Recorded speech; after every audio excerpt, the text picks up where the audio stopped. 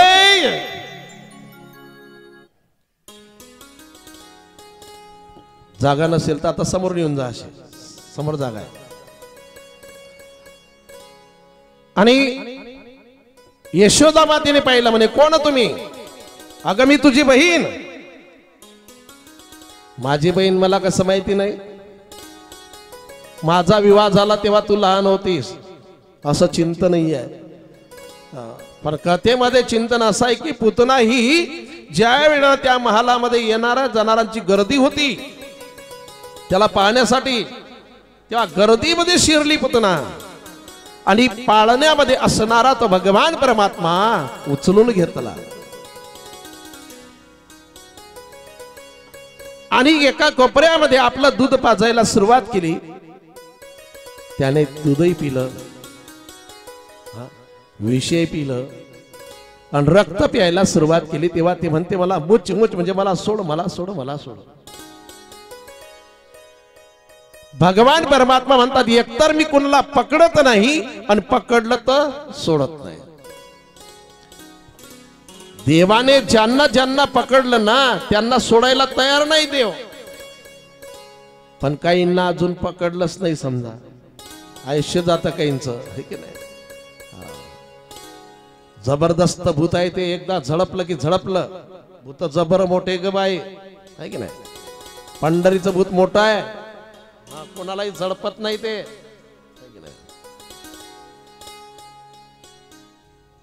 आणि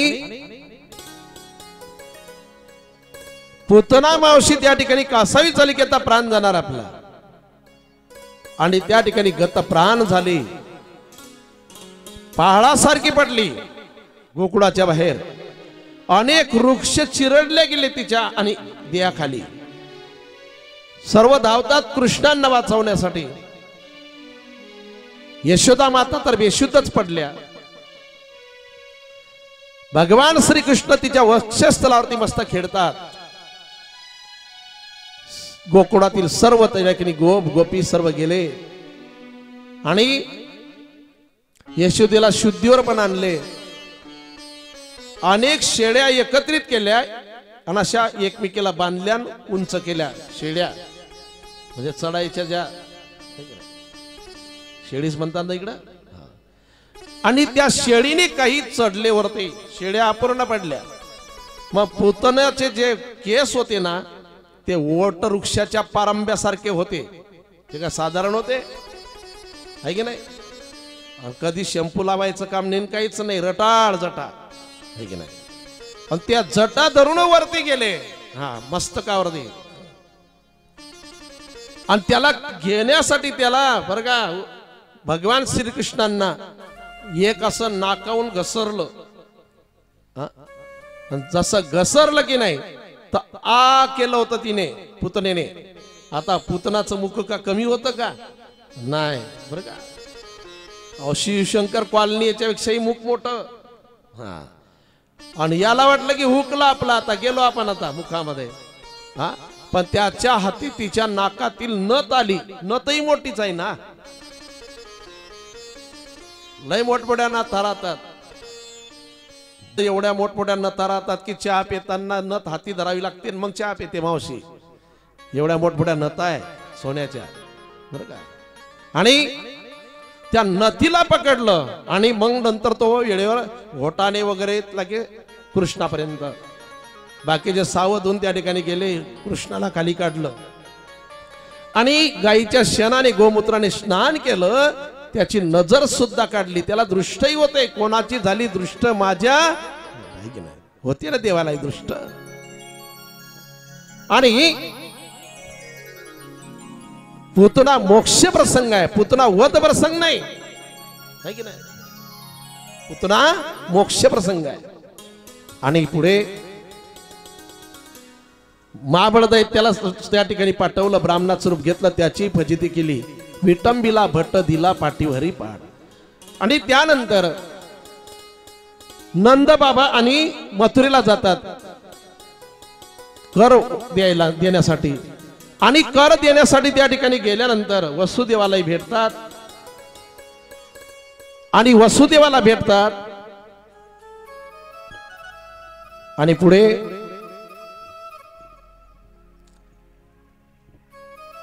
वसुदेवाने सांगितलं नंदबाबांना की तुम्ही नामकरण करा पण चोरून करा. गाईच्या गोट्यामध्ये नामकरण करा.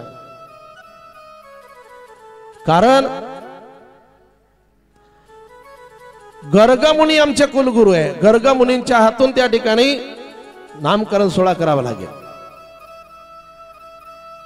आणि त्यांना जर कळलं कंसाला तर होईल काय?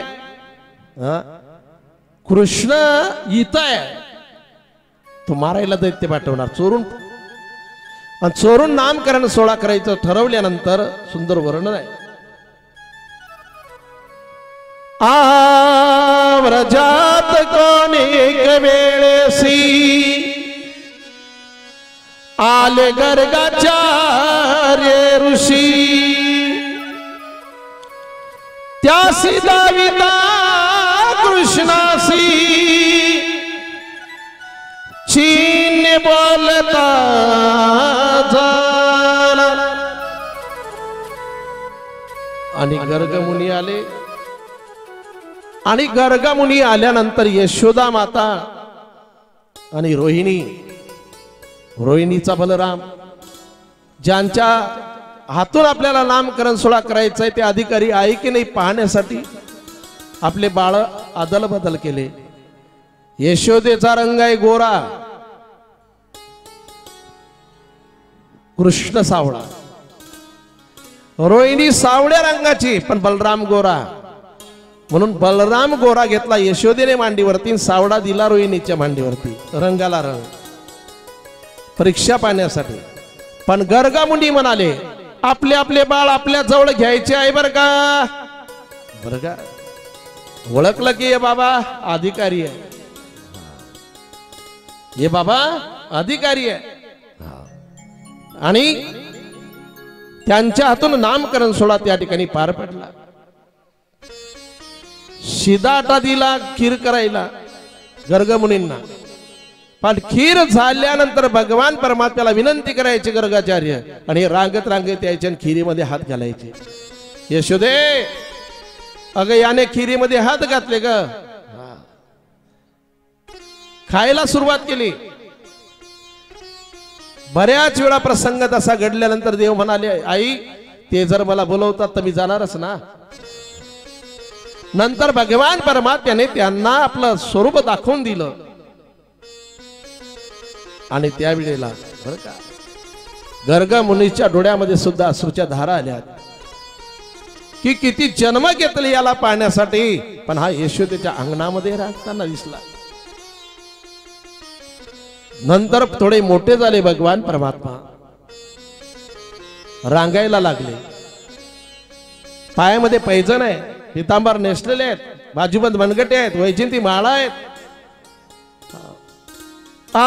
चुम चननननन चुम चनननन चुम चनननन चुम चनननन चुम चनननन चुम चनननन चुम चनननन. कृष्णाच्या बाळाच्या पायी वाजती पैजण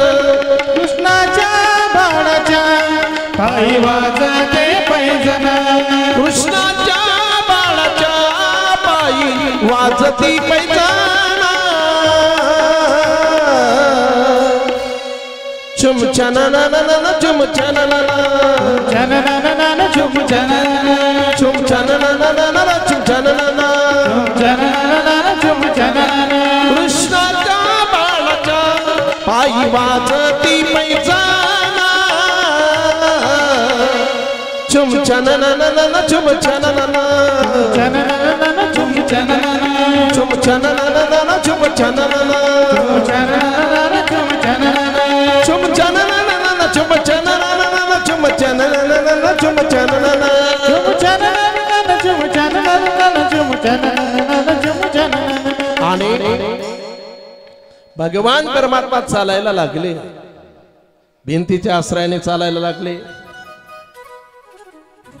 मातीचं डेकूड खाली पडलं त्यांनी खायला सुरुवात केली गोपाळ सांगतात यशोदा मैया अरे ओ यशोदा मैया मिट्टी खा रहे किशन कन्हैया देखो तो उसके मुंह में क्या है तो यशोदा मैया आकर कहती है क्यों रे काना तूने मिट्टी खाई नहीं मैया ये सब झूठ बोलते हैं त्याला काय लागत त्याला हसवता येतं त्याला रडवता येतं त्याला झोपवता येतं त्याला जाग करता येतं जेव घालता येतं फुकळं लावणंही त्याच्या हाती आहे आणि एवढीशी गोष्ट समजवणं काय अवघड आहे त्याला यशोदा मातेला पटलं ना त्याचं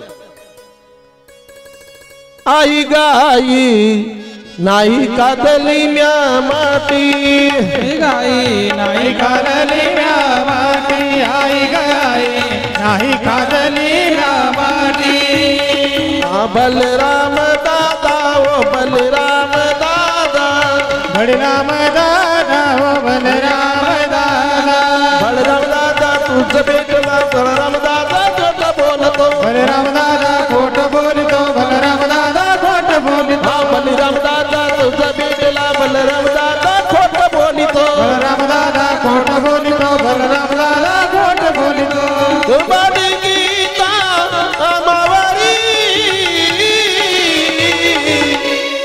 अग आई ग नाही कादली म्या माती आई ग आई नाही कादली म्या माती आई ग आई कादली म्या माती आई गाई नाही कादली म्या माती आई गाई नाही कादली म्या माती आई गाई नाही कादली म्या माती आणि मी माती खाल्ली नाही आई ग आई नाही खादली म्या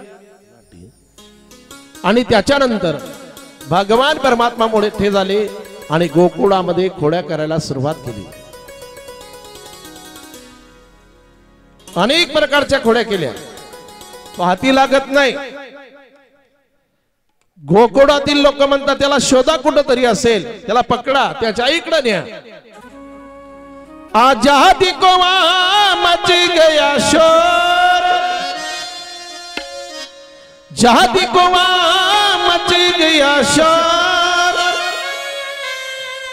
मातन का गया नंद किशोर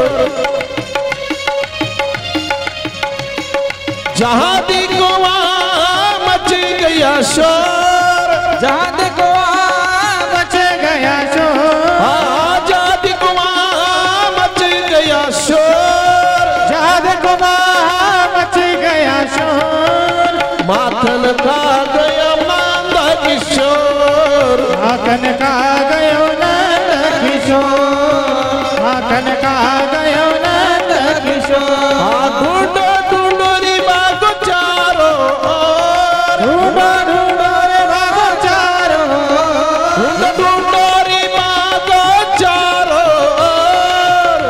रे भाग चारो माथन का गया नंद किशोर माखन का गयो माखन चोर माखन का गयो नंद किशोर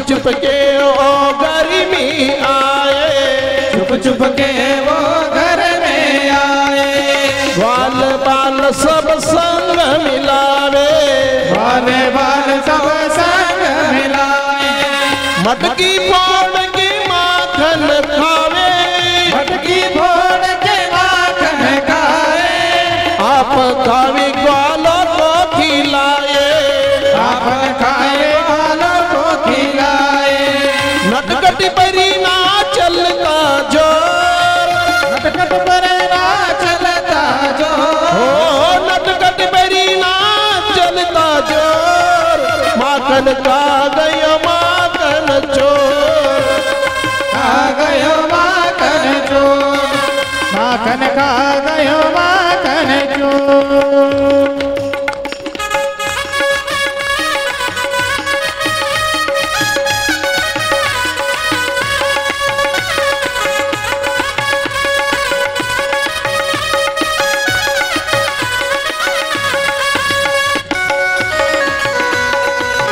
ताली वाजवा, राधे राधे।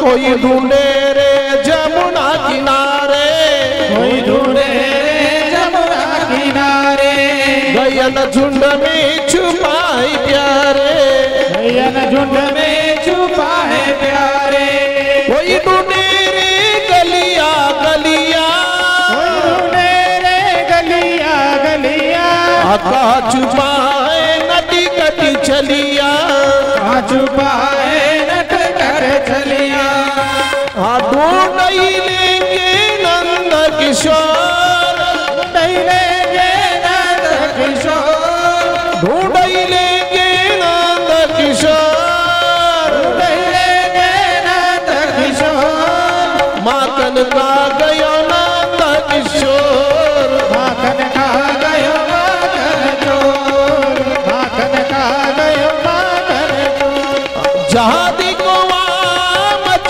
गया शोर, याद को मच गया शोर, हो जहाँ देखो वहाँ मच गया शोर, याद को मच गया शोर, माखन खा गयो नंद किशोर, माखन खा गयो नंद किशोर, माखन खा गयो नंद किशोर, माखन खा गयो नंद किशोर, माखन खा गयो नंद किशोर।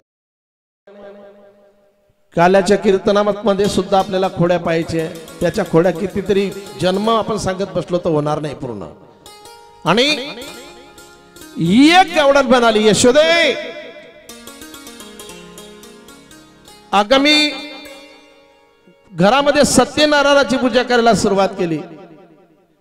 याला मला म्हणाल की मला प्रसाद दे. मी सांगितलं की आधी देवाचं उदेन मग तुला देते. हा म्हणाला मीच देव आहे. आणि मी याला घराच्या बाहेर काढून दिलं ना तर याने काय केलं, 2 कुत्र्याचे पिल्ल आणले माझ्या पूजेवर सोडून दिले आणि अंगणामध्ये खेळायला लागला.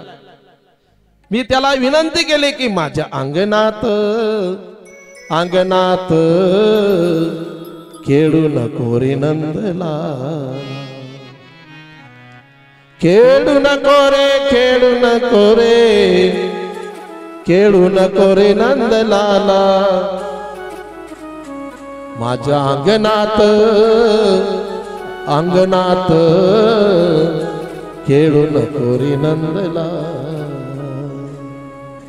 आणि त्यावेळेला माझ्याकडे हात करून म्हणाला, तुझ्या बापाचं घर आहे काय? काय म्हणतो? तुझ्या बापाचं घर आहे का? देऊ का तोंडावर तुझ्या बापाचं काय कर, तुझ्या बापाचं काय घर, तुझ्या बापाचं काय घर, तुझ्या तोंडावर तुझ्या बापाचं काय घर, बापाचं काय घर, तुझ्या बापाचं काय घर. हा देऊ का तोंडावर तुझ्या तुझ्या बापाचं काय घर देऊ का तोंडावर तुझ्या बापाचं काय घर हा देऊ का तोंडावर तुझ्या बापाचं काय घर देऊ का तोंडावर तुझ्या बापाचं काय घर हा देऊ का तोंडावर तुझ्या बापाचं काय घर बापाचं काय घर तुझ्या बापाचं काय घर देऊ का तोंडावर तुझ्या बापाचं काय घर बापाचं काय घर तुझ्या बापाचं काय घर आणि असं म्हटलं यशोदे त्याने त्याचं बरोबर आहे ना हे घर आपलं थोडी आहे हे जीव रूपी गोपी हिला राहायला दिलं हे घर हिच्या बापाचं थोडी आहे की नाही आपण फक्त राहायला आलो आहे की नाही हा हे आपलं घर थोडी आहे तू काया नगर का सौदागर तुझे अपने वतन पे जाणार आपण या ठिकाणी आलो आहे की नाही एक व्यापारी म्हणून पण आपलं ठिकाण ते आणि नंतर पुढे भगवान परमात्म्याने घरामध्ये चोरी करायला सुरुवात केली पाहती गवडणी तवती पालती दुधानी मनती नंदाची अपोरे आणि आज चोरी केली करे अशा कितीतरी खोड्या करायला सुरुवात त्या भगवान परमात्म्याने केल्यानंतर मथुरेला सुद्धा दही दूध घेऊन जात असताना गोपिका वाटाळवायला सुरुवात केली गवडणीचा थाट निघाला मथुरा हाटाला गेला त्या गोपिका यशोदा मातेला सांगतात यशोदे अगं याने पदर वडला माझा माठ फोडला पदर ओढीला गयाने माठ फोडीला गयाने माठ फोडीला पदर ओढीला गयाने माठ फोडीला यशोदे कृष्णाला सांगावे यशोदे कृष्णाला सांगावे गोकुडी राहावे का जावे गोकुडी राहावे का जावे यशोदे कृष्णाला सांगावे यशोदे कृष्णाला सांगावे गोकुडी राहावे का जावे गोकुडी राहावे का जावे यशोदे कृष्णाला सांगावे यशोदे कृष्णाला सांगावे गोकुडी राहावे का जावे गोकुडी राहावे का जावे गोकुडी राहावे का जावे यशोदे कृष्णाला सांगावे यशोदे कृष्णाला सांगावे गोकुडी राहावे का जावे गोकुडी राहावे का जावे गोकुडी राहावे का जावे आणि यशोदे त्या कृष्णाला सांग गोकुळात राहायचं का निघून जायचं यशोदा मातेने त्याला समजून सांगितलं की अरे बाळा आपल्या घरी का कमी आहे आपल्या घरामध्ये तर एवढा दही दूध तूप लोणी सर्व आहे 9 लाख गाई आपल्या घरी आहे मग बाहेरचं कशाला जातो खायला आणि गणपती बाप्पांना नवस कबूल केला यशोदा मातेने की गणपती बाप्पा माझ्या कृष्णाला थोडा गुण येऊ दे चोरी करणं बंद होऊ दे खोड्या करणं बंद होऊ दे याचं आता भगवान परमात्म्याने काय केलं देवाचा मान ठेवण्यासाठी म्हणजे गणपतीचा मान ठेवण्यासाठी 1 महिना चोरीच केली नाही यशोदा मातेला वाटलं गुणाला याला 1 मास देवे खोडी नाही केली आणि प्रचिती ती आली यशोदेशी की सुधारलं हे आणि गणपती बाप्पांना त्या ठिकाणी नवस कबूल केला होता मग हाराभर लाडू ठेवले अन्न पूजेची सामुग्री आणायला यशोदा माता तिकडे गेल्यानंतर हे उभं राहिलं गणपतीच्या पुढे लहानशी मूर्ती आणि गणपती बाप्पांना म्हणालं करे हे घर तुझं आहे का माझं म्हणे तुमचं आहे ना देवा हे लाडू तुझ्या आईनं बनवले का माझ्या म्हणे तुमच्या आईनं ना मग हे लाडूवर अधिकार कोणाचा म्हणे तुमचाच आहे ना मग कोण खाईल म्हणे तुम्ही खा. पूर्णाचे पूर्ण लाडू हराभर गिळून टाकले. गणपती बाप्पांना सांगितलं तू सांगशील का? म्हणे नाही सांगणार. तुझा काही भरोसा नाही म्हणे. गणपती गिळून टाकला.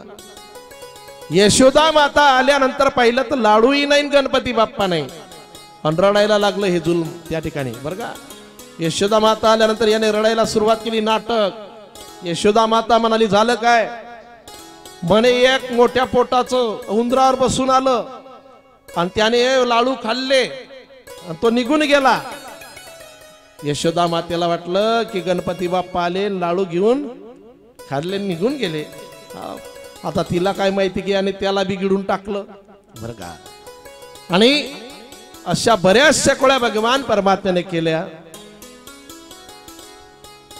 बाहेर खोड्या करता करता करता याने घरामध्ये सुद्धा खोड्या करायला सुरुवात केली. मंथन करू देत नाही यशोदा मातेला. यशोदा मातेने सांगितलं कृष्णा मला घर काम तरी करू दे. उखळाला बांधलं आणि उखळाला बांधल्यानंतर हा उखळा सहित अंगणामध्ये आला.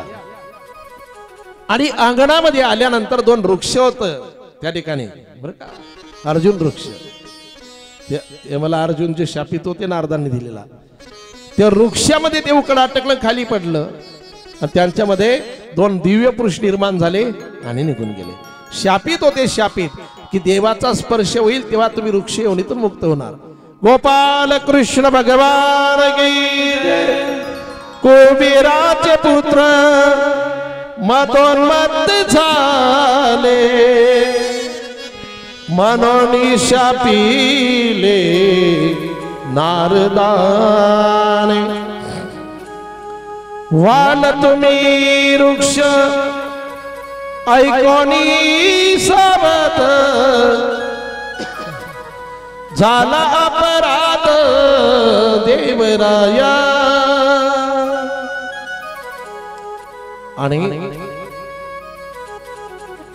भगवान परमात्म्याचं दर्शन घेऊन निघून गेले. यशोदा मातेने सांगितलं आता तू बांधून जरी टाकलं ना तरी खोडी केल्याशी राहत नाही. सर्वांना वाटलं तर कृष्णावर बरेचसे या ठिकाणी विघ्न यायला लागले. सर्व वृंदावनाला गेले, गाडीबेला वारसा टाकलं, तिथं गेले, तिथंही खोड्या थांबत नाही. यशोदा माता म्हणाली अरे आता तू एक काम कर, लहान लहान गाई घे आणि गोपाळ घे आणि रानामध्ये जा चारायला. सुंदर भजन आहे. लहान लहान गाई लहान लहान गोपाळ कशी दिसतात डोळ्यापुढे चित्रांना. छोटी छोटी गैया छोटी छोटी गोल, छोटी छोटी गैया छोटे छोटी गोल, छोटो समारो मदन गोपाळ. छोटे छोटे गैया छोटे छोटे गोल, छोटे छोटे गैया छोटे छोटे गोल, छोटो समारो मदन गोपाळ, छोटो समेरो मदन गोपाळ. छोटी छोटी गैया छोटी छोटी गोल, छोटी छोटी गैया छोटे छोटी गोल, छोटो समारो मदन गोपाल. छोटो समारो मदन गोपाल, छोटो समारो मदन गोपाल.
घास खाए गैया दूध पिए ग्वाल घास खाए गैया दूध पिए ग्वाल घास खाए गैया दूध पिए ग्वाल घास खाए गैया दूध पिए ग्वाल छोटा समार मदन छोटा समार मदन गोपाल छोटा समारो मदन गोपाल छोटा समार मदन गोपाल छोटी छोटी गैया छोटे छोटे गाल छोटी छोटी गैया छोटे छोटे गाल छोटा समारो मदन गोपाल छोटी छोटी गैया छोटे छोटे ग्वाल छोटी छोटी गैया छोटे छोटे ग्वाल छोटा समारो मदन गोपाल छोटा समारो मदन गोपाल छोटा समारो मदन गोपाल छोटा समारो मदन गोपाल छोटा समारो मदन गोपाल छोटा समारो मदन गोपाल छोटा समारो मदन गोपाल गोपाल कृष्ण भगवान की आणि नंतर पुढे रोजचा नेम सुरुवात झाला. गायी चरतात, गोपाळ खेळ खेळतात आणि कंसाने अनेक दैत्य मारायला पाठवले. वत्सासूर पाठवला, त्याचाही वध केला भगवान परमात्म्याने. वसाची वेशे वसा रूप आला, मारा या कृष्णाला परीक्षिती. आणि त्याच्यानंतर बकासूर आला. बकासूर आणि बकासुराने बगड्याचं रूप घेतलं. भगवान श्रीकृष्णांना गिळण्यासाठी आला. बाकीच्या गोपाळांना काही केलं नाही त्याने. आणि जेव्हा भगवान श्रीकृष्ण त्या ठिकाणी आले पाणी प्याण्यासाठी, खूप मोठा बगडा त्या ठिकाणी, आणि देवाला गिळलं त्याने. गिळल्यानंतर देवाने आपला देह उष्ण केला, तापवला, त्याला त्रास होऊ लागला. आणि जसा गिळला तसा बाहेर टाकला देवाला. देवाने काय केलं, त्याचे चोचीचे दोन्ही भाग घेतले आणि मध्ये चिरला त्याला, बकासुराला. उदक प्राशन करावयाले, उदक प्राशन करावयाले, उदक प्राशन करावयाले, उदक प्राशन करावयाले. बगानी देखिले कृष्णाची लीला, देखिले कृष्णाची लीला. दृश्यबुद्धी देवा देवासी गिणत, हृदय जाणीत उगाडीला. आदरोनिया ते उमाची चिरीला, आनंद देवाला न समावे. आदरोनिया ते उमाची चिरीला, आनंद देवाला न समावे. आनंद देवाला न समावे. आनंद देवाला समावे. आणि बकासुराचा वध केला. आणि बकासुराचा वध केल्यानंतर अगासूर नावाचा दैत्य पाठवला कंसाने. अगासुराने मोठं अजगराचं रूप घेतलं. वरचा भाग आकाशामध्ये, खालचा हनुवटीचा भाग धरतीवरती, खूप मोठं. आणि बरं का, मुख त्याचं एक गुफेसारखा आकार त्याने धारण केला. त्याच्यामध्ये गायी गोपाळ सर्व गेले. आणि कृष्णाची वाट पाहायला लागल्यानंतर गोपाळात मध्ये शिरले. ते नरम लागते जीभ त्यांची. खरे म्हणे काय, अरे म्हणे वाळू असेल, ऋषीमुनी तपश्चर्या करत असतील इथं. कृष्ण आतमध्ये शिरल्यानंतर मोठं रूप धारण केलं देवाने, आणि त्याचं मस्तक फोडून बाहेर आले देव. कंस दाढी आगासूर, कंस दाढी आगासूर, कंस दाढी आगासूर,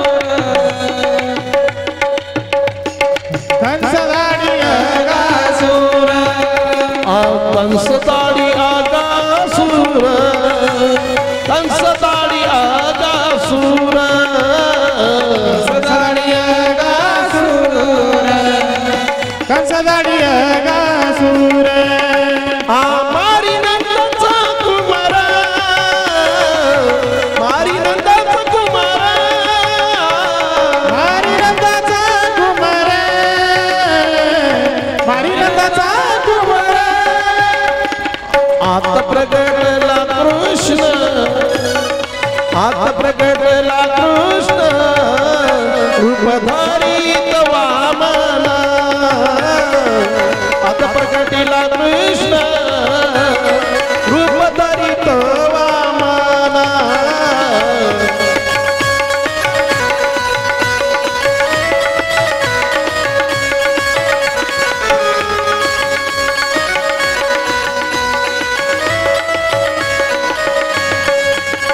कंस दाढी आगासूरा मारी नंदाचा कुमार दाढी आगासूर मारी नंदाचा कुमार मारी नंदाचा कुमार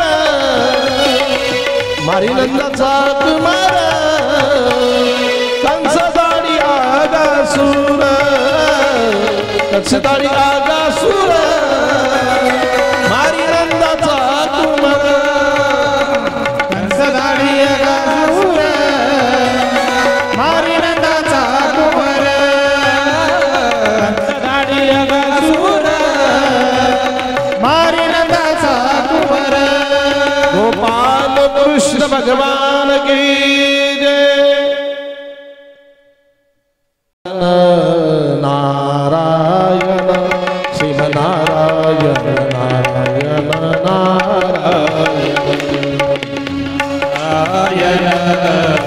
नारायण श्रीमन्नारायण नारायण नारायण लक्ष्मी नारायण नारायण नारायण नारायण नारायण नारायण लक्ष्मी नारायण नारायण नारायण नारायण नारायण नारायण नारायण नारायण शिव नारायण नारायण नारायण नारायण नारायण शिव नारायण नारायण नारायण नारायण नारायण शिव नारायण नारायण नारायण नारायण नारायण शिव नारायण नारायण नारायण गोपाल कृष्ण भगवान की जय. आणि अगासूर मारल्यानंतर एका वर्षानं सांगितलं गोपाळांनी आपल्या घरच्यांना, ज्या दिवशी काही घटना झाली त्या दिवशी सांगतो की नाही आपण, पण गोपाळांनी एक वर्षानंतर सांगितलं. त्याचं कारण काय परीक्षित राजाने विचारलं तेव्हा शुकदेव सांगतात की राजा त्याचं कारण आहे, अगासुराला मारल्यानंतर गोपाळ खेळ खेळायला लागले. एक वर्षानंतर का सांगितलं, त्याच दिवशी का नाही सांगितलं, त्याचं कारण पाहायला सुरुवात केली बरं का. शुकदेवांनी शुकदेव सांगतात राजा त्याचं हे कारण आहे. आणि खेळायला लागले गोपाळ. जागेवरच बसायचं सर्वांनी, आपल्यापर्यंत येणार. आणि गोपाळ खेळ खेळायला लागल्यानंतर मांडियेला डाव पोराहू तू तू तू, मांडियेला डाव पोराहू तू तू तू, डाव पोराहू तू तू तू, मांडियेला डाव पोराहू तू तू तू, मांडियेला डाव पोराहू तू तू तू, मांडियेला डाव पोराहू तू तू, मांडियेला डाव पोराहू तू तू तू, मांडियेला डाव पोराहू तू तू तू, नको गालू तेरा पोराहू तू तू तू, नको गालू तेरा पोराहू तू तू तू.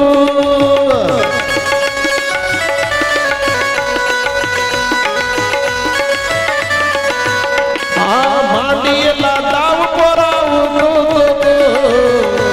मांडीला डाव पोराहू तू तू तू मांडीला डाव पोराहू तू तू तू मांडीला डाव पोराहू तू तू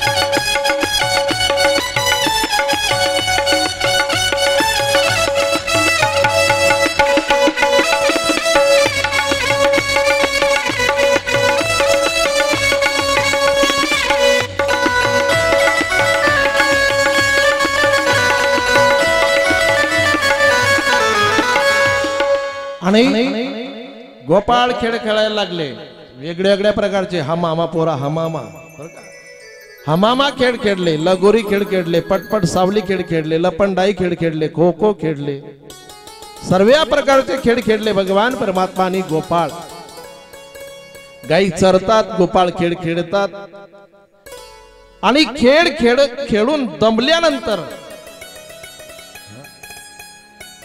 गोपाळ देवाला म्हणाले देवा अरे खूप भूक लागल्याकडे आता सांगितलं देवाने काही हरकत नाही सर्वांच्या शिदोऱ्या आणा सर्वांच्या शिदोऱ्या एकत्रित केल्या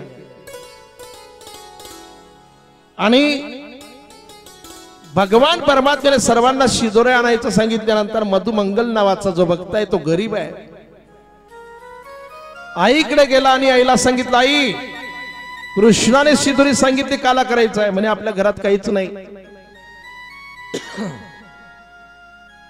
मग काहीतरी दे म्हणे बाशी कडी होती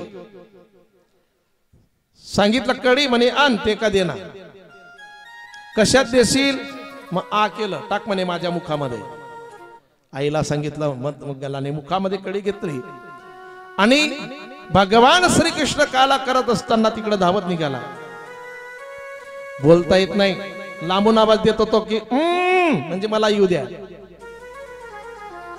देवाने पाहिलं की हा येत आहे काला करायचं थांबवलं आल्यानंतर भगवान परमात्मा म्हणतात काय म्हणायचं तुला त्याला बोलता येत नाही असा शब्द करतो म्हणजे मुख उघड देवाने मुख उघडलं आणि याने मुखातील कडी देवाच्या मुखामध्ये टाकली संत त्याच्यावरती वर्णन करतात गवडियांचे ताक पिरे काय पोरे चांगली काय पोरे चांगली काय पोरे चांगली गवडियांचे ताक पिरे काय पोरे चांगली काय पोरे चांगली आ गवडियांचे ताक पिरे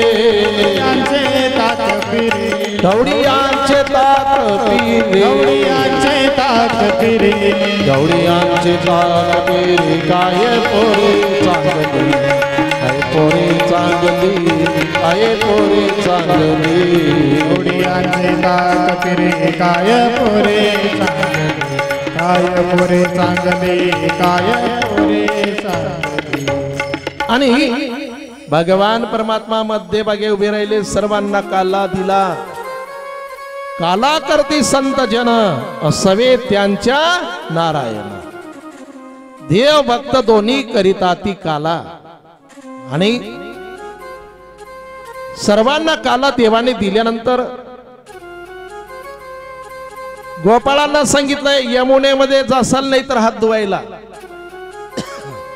यमुनेमध्ये हात धुवायला जाऊ नका कारण आहे त्याला देव माशेहून आले होते यमुनेमध्ये काला मिळण्यासाठी कारण काला पाहण्याचा अधिकार त्यांना आहे पण काला मिळत नाही आपल्याला पाहण्याचाही अधिकार आहे आणि काला सेवन करण्याचाही अधिकार आहे वास्तविक विचार केला तर त्यांच्यापेक्षा भाग्यवान आपण आहे काला पाहतोय आणि काला सेवनही करतोय देवतांना काला पाहायला मिळतो फक्त पण सेवन करायला मिळत नाही आज ओस अमरावती आणि काला पाहावया म्हणजे पाहण्याचा अधिकार त्यांना आहे सेवन करण्याचा नाही स्वर्गीचे अमर इच्छिताती देवा मृत्युलोकी वावा जन्मा नारायण नामे हो जीवन मुक्त। आम्हाला सुद्धा तिथं जन्म मिळाला पाहिजे काला करण्यासाठी, पण त्यांना मिळत नाही। आस करती ब्रह्मादिक देखोनी वाळवंटीचे सुख, मनती धन्य धन्य मृत्यू लोक भाग्याचा कैसा। आणि हा मृत्यू लोक भाग्यवान आहे की यांना काला करायला मिळतो देवाच्या संगतीमध्ये, आपल्याला मिळत नाही। आणि देवता माशेहून आली यमुनेमध्ये, देवाने सांगितलंय हात धुवायचे नाही, कारण माशेहून आलेले जे आहेत ना ते काला सेवन करतील। मग काय करायचं, मागच्या भाडाला हात पुसायचे, कारण तिथं देवता नाही, संपूर्ण देहाला देवता आहे समोर, पण तिथं देवता नाही बरं का।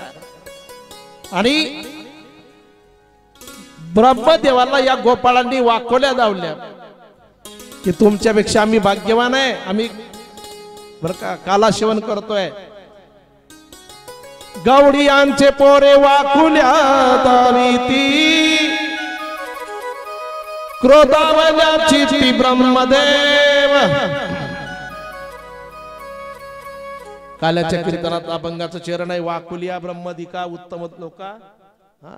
वाकुल्या दावल्या होत्या बरं का, की तुझ्यापेक्षा आम्ही भाग्यवान आहे, आम्हाला काला मिळतोय, तुला मिळत नाही। ब्रह्मदेवाने पाहिलं की हा कसला देव, या गोपाळांची बरं का, आणि मुख चाटणारा देऊ शकत नाही। आणि ब्रह्मदेवाने गायी गोपाळ सर्व चोरून नेले परीक्षा पाहण्यासाठी। चोरणी अनेत गोवत्स गोपाळ, चोरणी अनेत गोवत्स गोपाळ, चोरणी अनेक गोवत्स गोपाळ, चोरणी अनेक गोवत्स गोपाळ।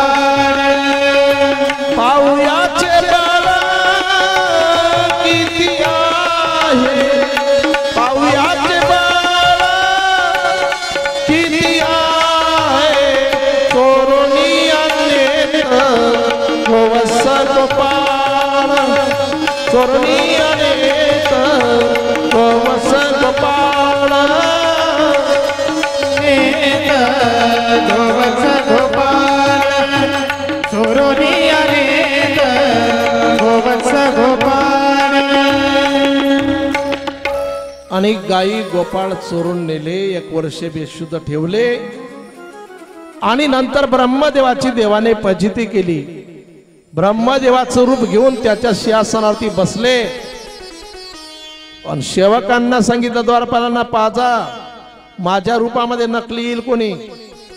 त्यावेळेला खरं ब्रह्मदेव यायला लागलं तर या द्वारपालांनी ढकलून दिलं, म्हणजे आमचे ब्रह्मदेव बसलेले आहेत। ब्रह्मदेवाला कळलं की काहीतरी चूक झाली आपली, शेवटी देवाची विनंती केली, आणि बरं का ब्रह्मदेव शरण आला देवाला त्या ठिकाणी। आणि गायी गोपाळ जे 1 वर्षापासून बेशुद्ध होते ना, पण 1 वर्ष व्यवहार चालला, देवाने काय केलं, आपल्यातूनच गोपाळ निर्माण केले, जसेचे तसे गायी सुद्धा रोज सायंकाळी यायचे, सकाळी जायचे, जसा व्यवहार रोज तसाच चालू आहे। आई वडिलांना सुद्धा कोणाच्या संशय आला नाही, तो गायी आणि गोपाळांच्या रूपामध्ये नटला। नंतर 1 वर्षानंतर शुद्धीवर आणले गायी गोपाळ। ब्रह्मदेवाने सांगितलं हे घ्या, आणि हे झोपेतून जाग झाले, जसं कोणी झोपेतून जागी होतं ना त्या पद्धतीचे।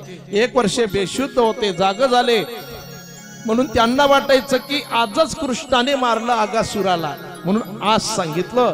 परीक्षित राजाला शुकदेव सांगतात, राजा नंतर धेनुकासुर नावाचा एक दैत्य पाठवला कंसाने देवाला मारण्यासाठी, आणि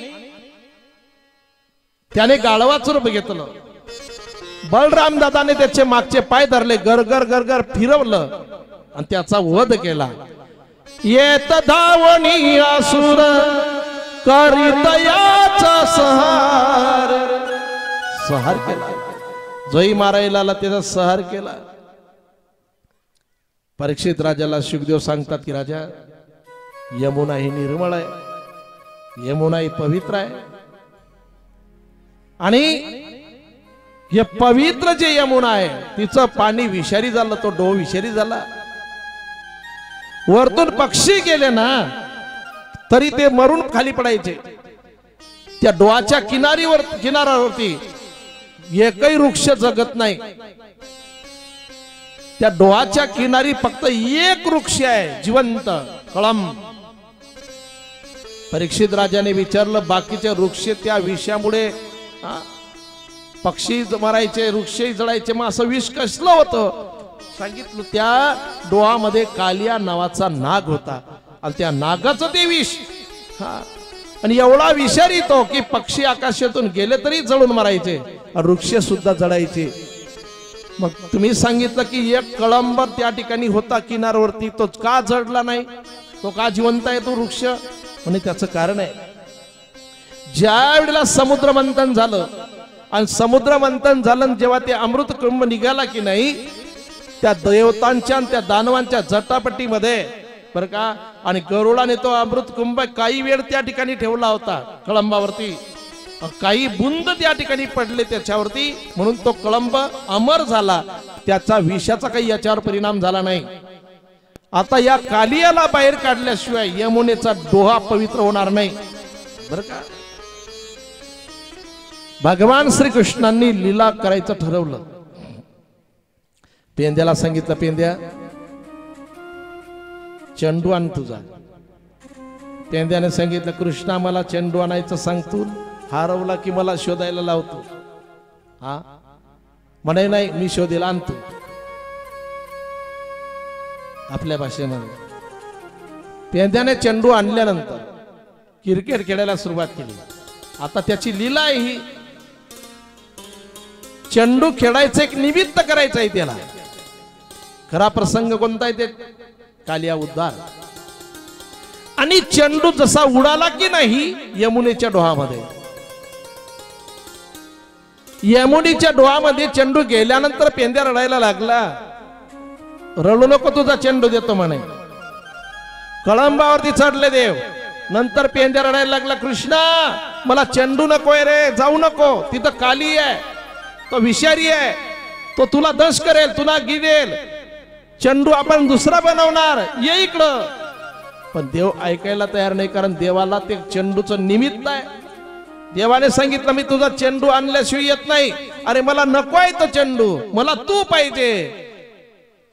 सरळ उडी घेतली बरं का देवाने त्या डोहामध्ये, आणि सरळ आतमध्ये शिरला। कालियाच्या पत्न्या आल्या आणि कालियाच्या पत्न्या म्हणतात, बाळा अरे निघून जा, आमचा पती विषारी आहे, तुला खाणार, निघून जा। देव म्हणाले, मी तेवढ्याच करता आलो।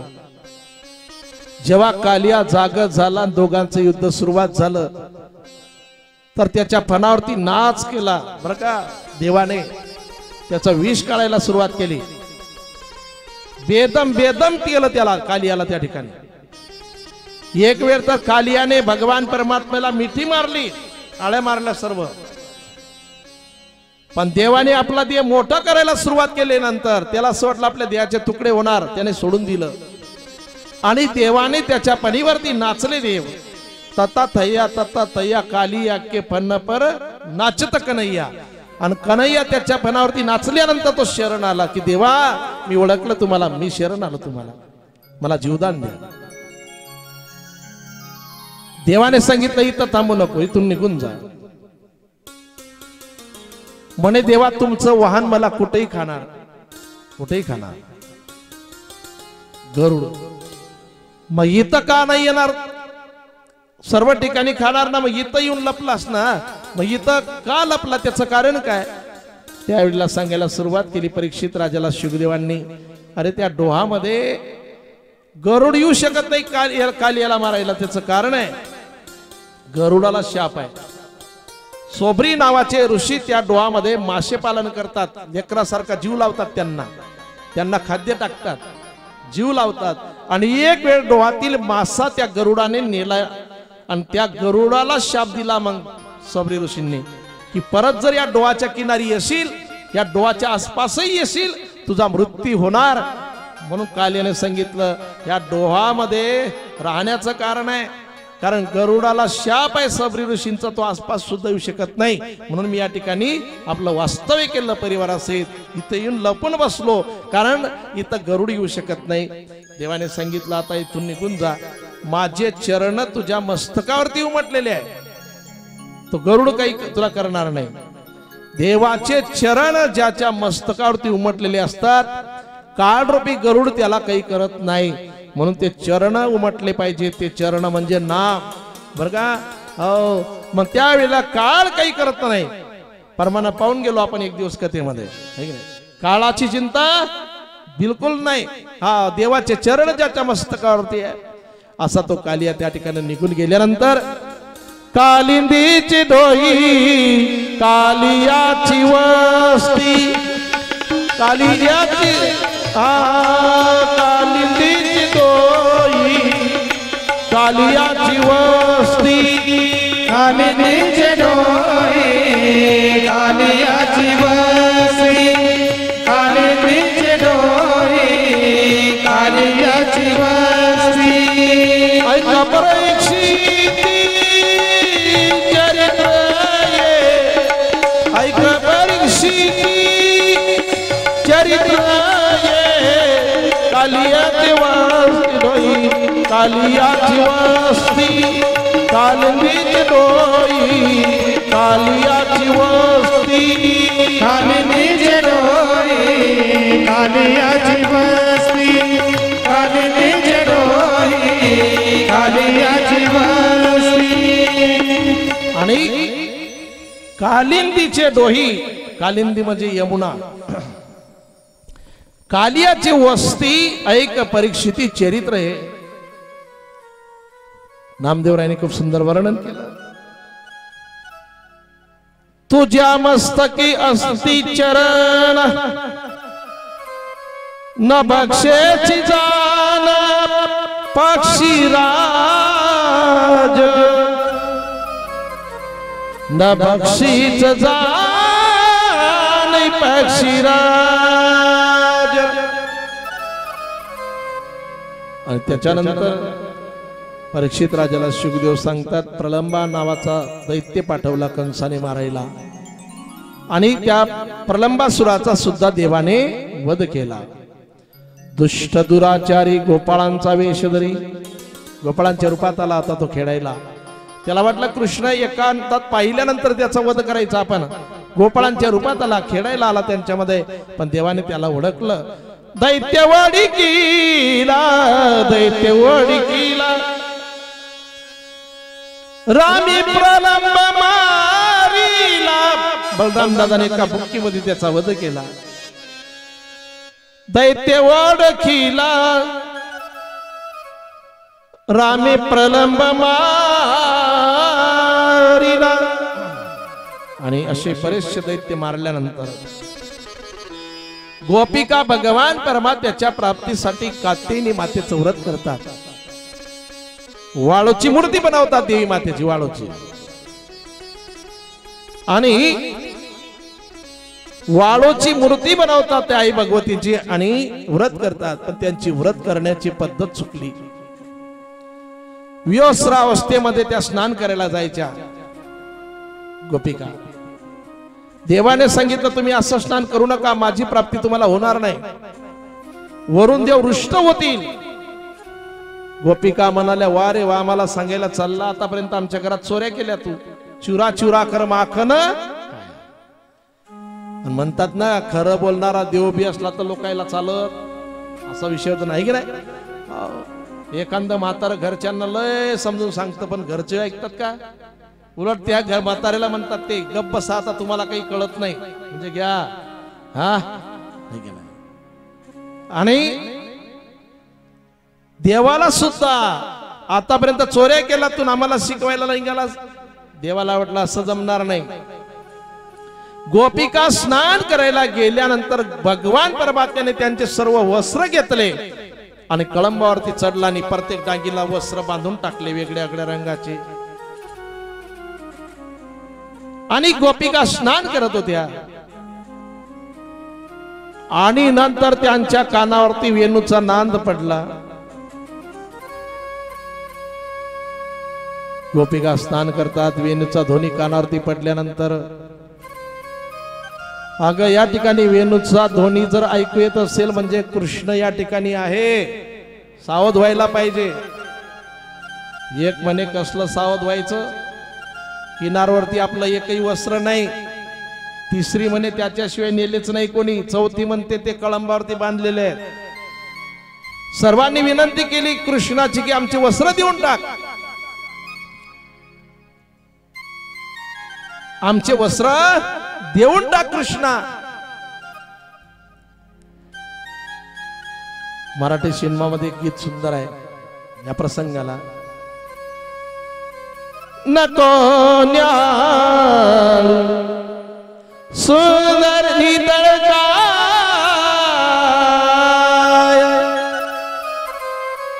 ओलीच उघडी दे रे काना काना दे रे चोळी आणि लुगडी दे रे काना दे रे चोळी आणि लुगडी दे रे काना काना दे रे चोळी आणि लुगडी दे रे चोळी आणि लुगडी तेरे काना काना काना काना काना काना तेरे काना माझ्या काना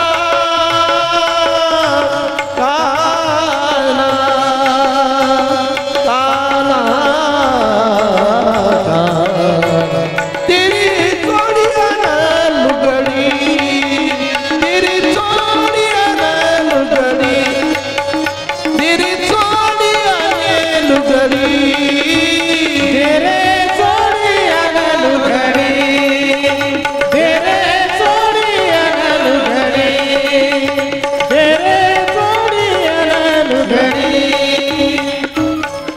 आणि भगवान परमात्मा विनंती करतात गोपिका की आमचे वस्त्र देऊन टाक. म्हणे कुठं आहे वस्त्र? म्हणे ते काय तू वृक्षाच्या डांगांना बांधलेले.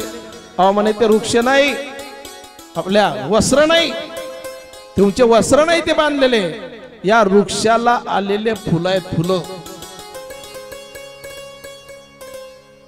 तुम्ही इकडे लक्ष द्या, तिकडे पाहू नका, तुम्ही त्यांचं काम करू द्या. माझंही लक्ष तिकडे जाऊन राहिलं म्हणा.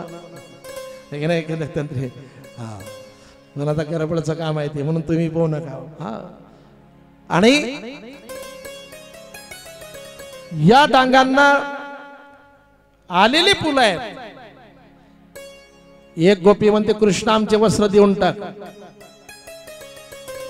अरे थंडी वाजते, देऊन टाक वस्त्र.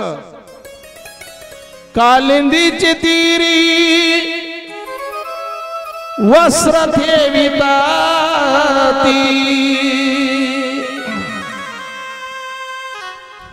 जडात गती सकडी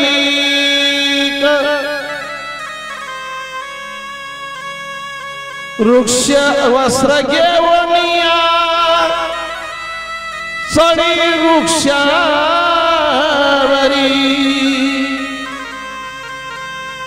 घाबरल्या नारी पाहोनिया. कृष्ण वस्त्र देत नाही. एक गवडण म्हणाली कृष्णा अरे आम्ही तुझ्या बापाला जाऊन सांगणार, आमचे वस्त्र देऊन टाक, तुझ्या बापाला आम्ही सांगणार. त्यावेळेला कृष्णाने सांगितलं माझ्या बापाला सांगणार ना तुम्ही? म्हणे हो.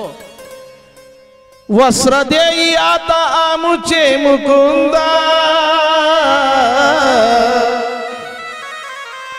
जावनी आनंदा सांगू आता. अरे आमचे वस्त्र देऊन टाक कृष्णा, नाहीतर आम्ही तुझ्या बापाला जाऊन सांगणार. देवाने सांगितलं काही हरकत नाही. पण माझ्या बापाला सांगण्यासाठी तुम्हाला पाण्याच्या बाहेर यावं लागेल. हा, माझ्या बापाला जर तुम्हाला सांगायला जायचंय ना, मग तुम्हाला या पाण्याच्या बाहेर यावं लागेल. हा, आणि पाण्याच्या बाहेर येण्यासाठी तुम्हाला वस्त्राचीच गरज आहे. एक गवडण म्हणाले, अगं त्याच्याशी डोकं नको लावू, एवढं सोपं थोडी येते. पण एक गवडणला त्याचं मर्म माहित होतं. त्या गवडणे सांगितलं तुम्ही मागे व्हा. हा, हे गवडण पुढे आली आणि त्या गवडांनी कृष्णाला सांगितलं, कृष्णा वस्त्र देणार नाही तू? म्हणे नाही देणार. आम्हाला थंडी वाजते ना, वस्त्र देऊन टाक. म्हणे नाही देणार. त्या गवडांनी सांगायला सुरुवात केली, वाजत असे सीता जाऊ पायी प्राण, वाजत असे सीता जाऊ पायी प्राण, यशोदेची आना तुझा से. आलं तुमच्या लक्षात? अरे तुला यशोदेची शपथ आमचे वस्त्र देऊन टाक, है की नाही? आता यशोदेची शपथ म्हटल्यानंतर देवगार झाले आणि वस्त्र देऊन टाकले. सांगितलं असं स्नान करू नका तुम्ही, माझी प्राप्ती नाही होणार तुम्हाला. सांगितलं कृष्णा परत आम्ही असा अपराध करणार नाही, या अवस्थेमध्ये आम्ही स्नान करणार नाही. देव म्हणाले वरून देव रुष्ट होतील, माझी प्राप्ती होणार नाही. आणि नंतर पुढे ऋषी पत्नी, त्या ऋषी पत्न्यांची सुद्धा देवाने इच्छा पूर्ण केली, त्यांच्याकडे गेले भजनाला. आणि नंतर सर्वीकडे नगरामध्ये आनंदाचं वातावरण आहे. सर्व तळलेले पदार्थ, त्या पदार्थांचा सुगंध यायला लागला. पुरी असेल, वडे असेल, पापड कुरड्या असतील, हा बर्फी आहे, तिळाचे लाडू, शेंगदाण्याचे लाडू, गोड शिवई आहे, तिखट शिवई आहे, गुलाबजामुन आहे, बरं का, भरपूर आहे. प्रत्येकाच्या घरी वेगळं वेगळं वेगळं बनवायला सुरुवात केल्यानंतर कृष्णाने विचारलं हे काय?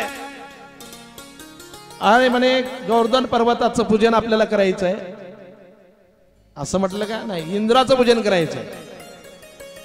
इंद्राचं पूजन का?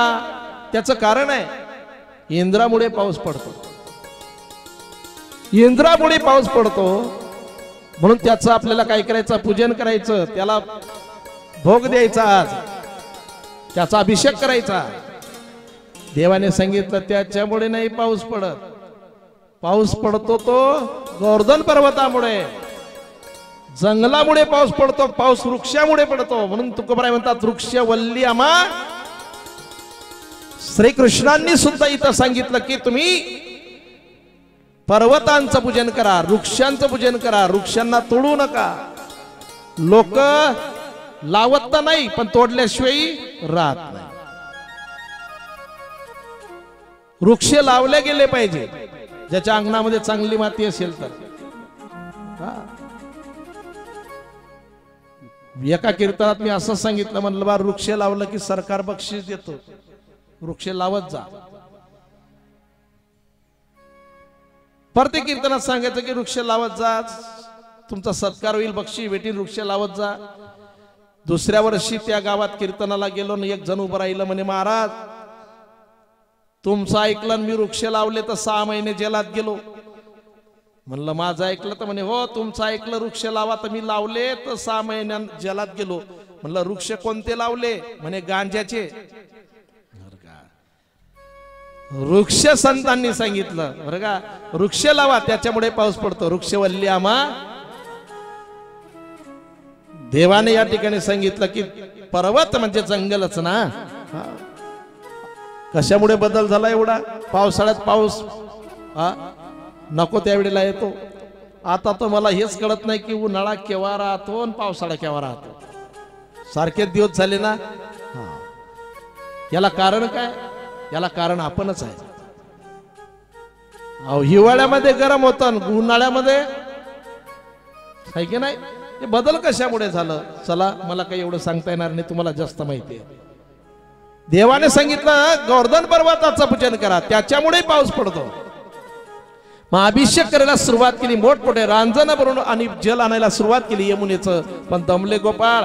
नंतर देवाने यमुनाच त्या ठिकाणी प्रगट केली आणि अभिषेक केला गोवर्धन पर्वताचा. त्याला नैवेद्य भरवला. सर्व त्या ठिकाणी नैवेद्य भरवताना म्हणतात, कृष्णा खरे पर्वतासारखाच दिसतो तू, तुझ्यात आणि पर्वतात काही फरक नाही. आता तोच आहे ना तो, है की नाही? गोवर्धन पर्वत म्हणजे भगवान श्रीकृष्ण आहे, त्याच्या रूपाने नटलेला आहे. हो मेरी गोवर्धनी भगवान, मेरे गोवर्धन भगवान, मेरे गोवर्धन भगवान, मेरे गोवर्धन भगवान, मेरे गोवर्धन भगवान, गोवर्धन भगवान, मेरे गोवर्धन भगवान, गोवर्धन भगवान, मेरे प्यारे गोवर्धन भगवान, मेरे प्यारे गोवर्धन भगवान, प्यारे प्यारे गोवर्धन भगवान, मेरे प्यारे भगवान.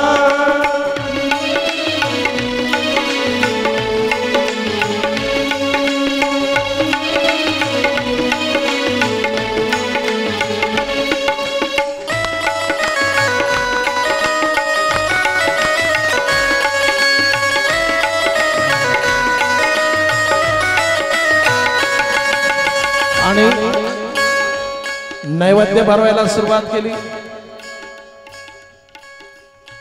पूजन केलं, नैवेद्य भरवला, अभिषेकही केलं. इंद्राला जाऊन सांगितलं ना अर्धानी, तुमचं काही खरं नाही राहिलं म्हणे, आता तुम्हाला कोणी मानत नाही म्हणे. मानत नाही म्हणे, पहा ना गोकुळामध्ये काय चालू आहे. तुमचं नाही पूजन, तुम्हाला नैवेद्य नाही, गोवर्धन पर्वताला. आणि हा गोवर्धन पर्वत म्हणजे साधा सुद्धा नाही. गोलोक धामामध्ये होता आधी गोवर्धन पर्वत, पण राधा राणीने देवाला सांगितलं मला जर अवतार घ्यायचा असेल ना, आधी गोवर्धन पर्वत घ्या खाली. गोलोक धामामध्ये गोवर्धन पर्वत होता, देवाला सांगितलं राधा राणीने, त्या ठिकाणी आणला. गोवर्धन पर्वताचा आणि राधा राणीचं जवळचा एक नातं आहे. आणि इंद्राने सांगितलं वरुण देवाला, मग त्या ठिकाणी हवा आणि पाणी विजांचा कडकाळ सुरुवात झाला. ज्यांनी माझा अपमान केला ना, मुसळधार पाऊस सुरू झाला. यमुनेलाही पूर आला त्या ठिकाणी. मुसळधार पाऊस आहे, चक्रीवादळ. आणि अशा वातावरणामध्ये सर्व म्हणतात कृष्णा आता काय करायचं, तुझं आम्ही ऐकलं ना, आता आपला प्राण कोण वाचवणार म्हणे. ज्याचं पूजन आपण केलं तो वाचणार. सर्व त्या ठिकाणी जातात, गोवर्धन पर्वताच्या जवळ गेले सर्व. आणि देवाने सांगितलं तुम्ही दोन्ही हाताने काट्या लावा, मी करंगडी लावतो. दोन्ही हाताने गोपाळांनी काट्या लावल्या, देवाने करंगडी लावली, पर्वत उचलला. त्या पर्वताखाली सर्व गाई गोपाळ गोप गोपी सर्व आले.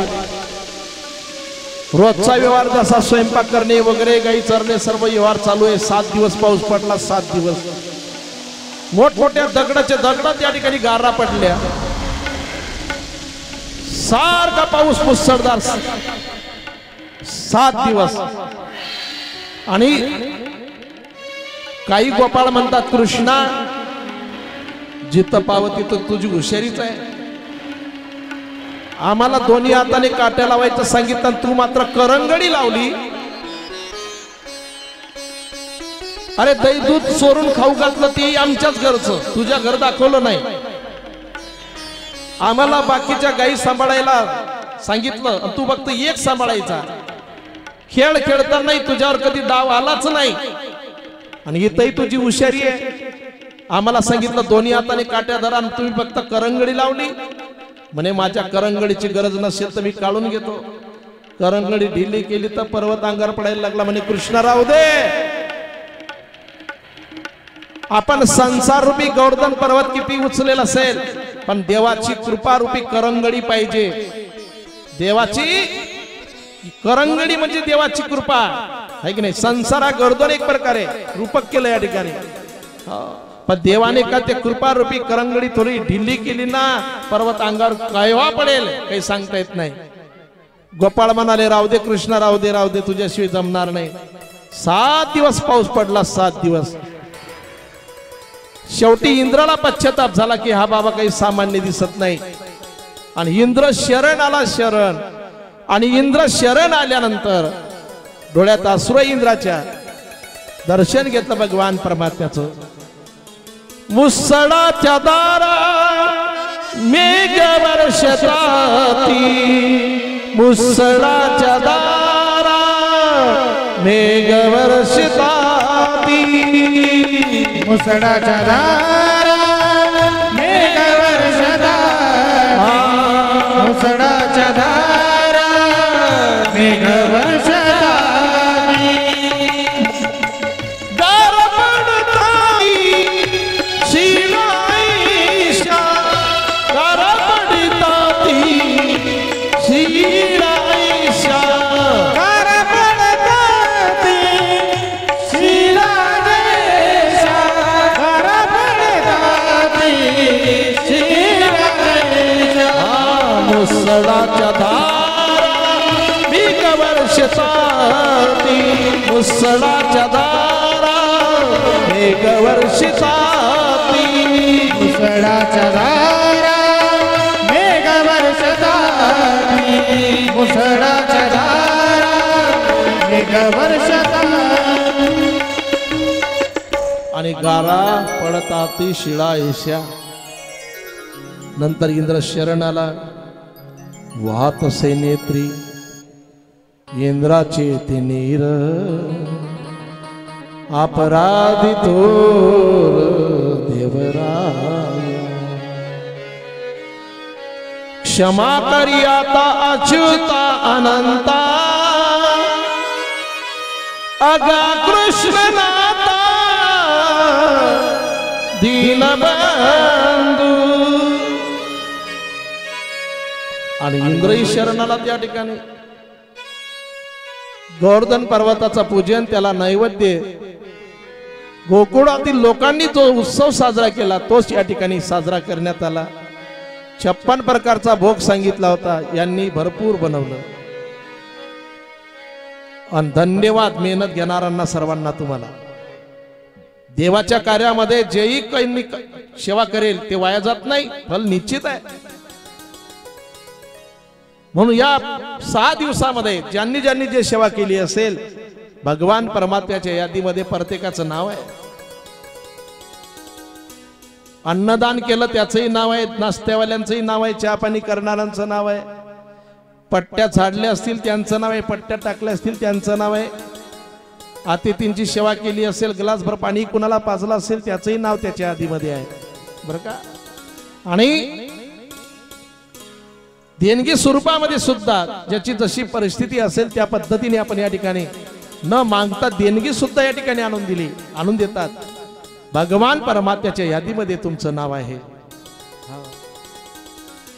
संत तर सांगतात की अरे बाबा इथं जर तू काही चांगलं केलं ना, तेरा नाम लिखा जाएगा, तेरा नाम लिखा जाएगा. खूप मोठं भजन आहे राष्ट्रसंत तुकडोजी महाराजांचं. इथं सेवा केल्यानंतर त्याच्या यादीमध्ये नाव नक्कीच आहे, तेरा नाम लिखा जाएगा. आणि तुमचं नाव त्याच्या यादीमध्ये आहे. कोणत्याही गोष्टीची तुम्हाला कमी पडणार नाही. इथपर्यंत आपण आलो. झालेली सेवा सर्वांच्या चरणी या ठिकाणी समर्पण करतो. आणि दुसऱ्या सत्रामध्ये थोडा विको कमी ठेवा. दुसऱ्या सत्रामध्ये रासलीलेचा प्रसंग मुख्य आहे. आणि एक भगवान श्रीकृष्ण आणि रुक्मिणी माता यांचा विवाह सोहळा प्रसंग मस्त या ठिकाणी झाकी सजवल्या जातील. एका मुलीला कृष्ण, एका मुलीला रुक्मिणी बनवल्या जाईल. शक्य झाल्यास बलरामही बनवा. आणि विवाह सोहळा सुद्धा थाटामाटामध्ये पार पडणार आहे। म्हणून दुसऱ्या सत्रामध्ये सर्वांनी विवाहाच्या तयारीमध्ये या, लग्नाच्या